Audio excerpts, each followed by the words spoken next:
Voici les premières images du spectacle d'été. Mais nous ne sommes pas place du château, c'est l'heure de la conférence de presse de présentation. Pour la conception du mapping, cette maquette a été très utile. On travaille une forme qui est tridimensionnelle, on travaille de l'architecture.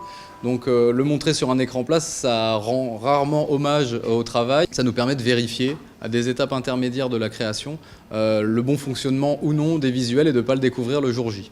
On a une esthétique, quelquefois on n'arrive pas à la pousser jusqu'au bout parce qu'il y a un cahier des charges qui nous bride aussi dans la création. Et puis des fois on trouve l'alchimie parfaite entre le cahier des charges et ses contraintes, notre esthétique et le moyen de révolutionner d'une certaine manière ce qu'on peut voir dans les spectacles d'été, ce qu'on peut voir dans les festivals des Lumières, dans les festivals de son et lumière. Cette année, Luxe invite à la déambulation entre la place du château et le quai des Bateliers. La douceur de vivre sera à l'honneur. Pour nous, cette douceur de vivre strasbourgeoise, elle se traduisait par l'idée et le concept du jardin.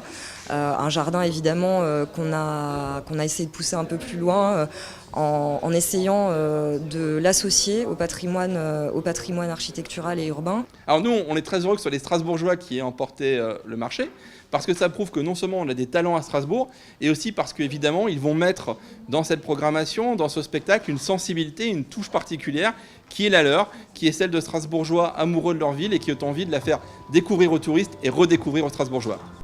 Des installations éphémères comme ces drôles de hamacs seront également proposées. Cette animation estivale qui fera le bonheur des touristes et une sortie sympa pour les Strasbourgeois demande un budget de 800 000 €. Comme chaque année, la ville de Strasbourg a profité du soutien de partenaires privés pour son financement.